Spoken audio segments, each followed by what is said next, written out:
अस्सलाम वालेकुम and a very warm welcome. आप देख रहे हैं आज पाकिस्तान। मेरी तरफ से आप सब देखने वालों को जुम्मे की बहुत बहुत मुबारकबाद। और कल एक वाकई बड़ा अहम दिन था क्योंकि हमने देखा कि एक और वादा वफा हुआ। सिंध गवर्नमेंट की तरफ से और ख़ास तौर पे मास ट्रांसपोर्ट अथॉरिटी की तरफ से इस साल के अवाइल में ये एक तरह से प्रॉमिस किया गया था, अनाउंसमेंट की गई थी कि 1000 के करीब पिंक स्कूटीज़ जो कि इलेक्ट्रिक ईवी स्कूटीज़ हैं उनको सिंध भर में ख़वातीन में तकसीम किया जाएगा। और this is a major step not just for women empowerment बल्कि इसमें साथ साथ clean and green transport and plus building a safer city. एक ख़ातून के लिए, एक लड़की के लिए घर से बाहर निकलना, अपने दफ्तर या यूनिवर्सिटी तक पहुंचना क्यों एक चैलेंजेस से भरी हर्डल रेस है। इसमें ट्रांसपोर्ट के किराए, ट्रांसपोर्ट का ना मिलना, सेफ्टी का कॉम्प्रोमाइज़ होना, ये तमाम चीज़ें एक सवालिया निशान बनती हैं। लेकिन कल हमने देखा कि 200 बाइक्स को ख़वातीन में तकसीम किया गया प्योरली बेस्ड ऑन मेरिट। इसमें सबसे पहले आपके पास एक वैलिड ड्राइविंग लाइसेंस होना चाहिए to be able to ride a bike. इसके अलावा आपका सिंध का मुस्तकिल रिहायशी होना ज़रूरी, यानी आपका डोमिसाइल सिंध से हो। इसके अलावा आपकी रोड एंड सेफ्टी टेस्टिंग भी की जाए, यानी आपके पास सिर्फ और सिर्फ लाइसेंस ही नहीं है बल्कि आपको इस तरह का व्हीकल दे के अगर सड़क पे भेज दिया जाए तो आप अपने लिए और दूसरों के लिए ख़तरा ना बने।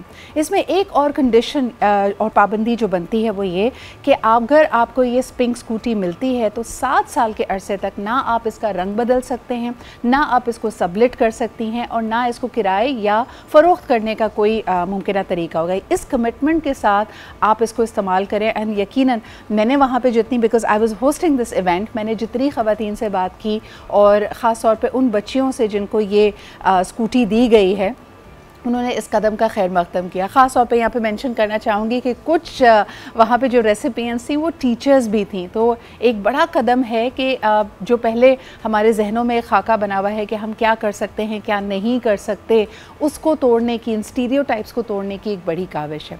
इस इवेंट पे यकीनन सीएम सिंध मौजूद थे and the provincial minister for transport Sharjeel इनाम मेमन साहब यहाँ पे मौजूद थे। दोनों ने कहा कि ये पाकिस्तान पीपल्स पार्टी का जो एक लार्जर पर्सपेक्टिव है, जो एक प्रोग्रेसिव सिंध, एक प्रोग्रेसिव पाकिस्तान का उन्होंने एक ख्वाब देखा है और उसकी कमिटमेंट है, उसके लिए एक और खुशाइन कदम है। उन्होंने ये भी कहा कि 90 की दहाई से लेके अभी तक मोहतरमा बेनज़ीर भुट्टो शहीद साहिबा की जो मिसाल है उसको आगे लेके जाएंगे। ख़ास तौर पे हमने बेनज़ीर इनकम सपोर्ट प्रोग्राम को देखा, फिर 90 की दहाई में जिस तरह के देखा गया कि बेनज़ीर साहिबा ने पहली दफ़ा ख़वातीन पुलिस स्टेशंस का इजरा किया, पोलियो की मुहिम चलाई, साथ साथ फर्स्ट वुमेंस बैंक का क़याम भी इन्हीं इसी दौर में किया गया। अगर हम हालिया चीज़ों को देखते हैं कि 2022 के डेविस्टेटिंग फ्लड्स के बाद भी सिंध हुकूमत की कोशिश थी कि जब हम रिहैबिलिटेशन की तरफ जाते हैं, चाहे वो किसान कार्ड हो, यानी एक दफ़ा फिर हैंड होल्डिंग की जाए उन काश्तकारों की जो 2022 की तबाहकारियों में बहुत ज़्यादा अफेक्ट हुए, उसमें भी ख़वातीन को सर फहरिस्त रखा गया। जब घरों की दोबारा तामीर की गई और उनको सोलर पावर्स दी गई, उसमें भी उसकी मिल्कियत ख़वातीन को दी जाती है। आज हम देख रहे हैं कि सिंध भर में मुल्क भर कैंसर की कैंपेन चल रही है जो एक और स्टीरियोटाइप को तोड़ती है और ख़वातीन की सेहत को एक प्रायोरिटी बनाती है। So it has been an on going vision और ख़ास तौर पर मुबारकबाद पेश करना चाहेंगे सिंध की मास ट्रांजिट अथॉरिटी को भी और सिंध हुकूमत को भी। एक बड़ा कदम है। आने वाले दिनों में हम देख रहे हैं कि मज़ीद स्कूटीज़ दी जाएंगी। हमारे तवस्सुत से ये एक दफ़ा फिर तमाम देखने वालों तक ये बात पहुंचाई जा रही है कि I work for Sindh is the website. आप वहाँ जाकर अगर जो मैंने आपको कंडीशंस बताई उन पर पूरी उतरती हैं, खातून हैं, रिहायशी हैं, परमानेंट रिहायशी हैं सिंध की, इसके अलावा आपका डोमिसाइल सिंध का होना चाहिए और इसके साथ साथ आपको बाइक चलानी आती है, आप सेफ्टी टेस्ट को पास करती हैं, तो यकीनन आप हकदार हैं और आप बैलेटिंग के थ्रू इसमें शामिल हो सकती हैं। आगे बढ़ते हैं, आपको बताते हैं एक दफ़ा फिर मैच का हाल अहवाल। एक दफ़ा फिर है पाकिस्तान का टाकरा, आमना सामना भारत की टीम से at the Asia cup final. Pakistan ने बांग्लादेश को हराकर अपनी जगह एक तरह से सॉलिडिफाई कर ली है।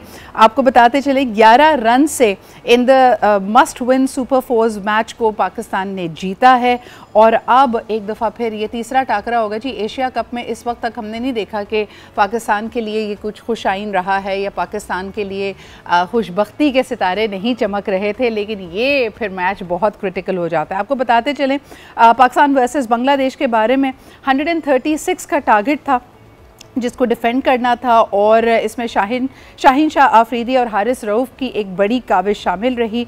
विक्ट्री ने पाकिस्तान को फाइनल्स में भेजा है और एक दफ़ा फिर बर्रे सग़ीर के ये दो बड़े क्रिकेटिंग राइवल्स आमने सामने आएंगे। अब सवाल ये पैदा होता है कि भारत ने तो कह दिया कि हम पाकिस्तान को एज अ राइवल या एज अ हरीफ देखते ही नहीं हैं। पाकिस्तान के लिए this match is going to be a must win. एक दफ़ा फिर प्रेशर बढ़ता है। देखते हैं कि बॉडी लैंग्वेज में और परफॉर्मेंस में क्या फ़र्क आता है।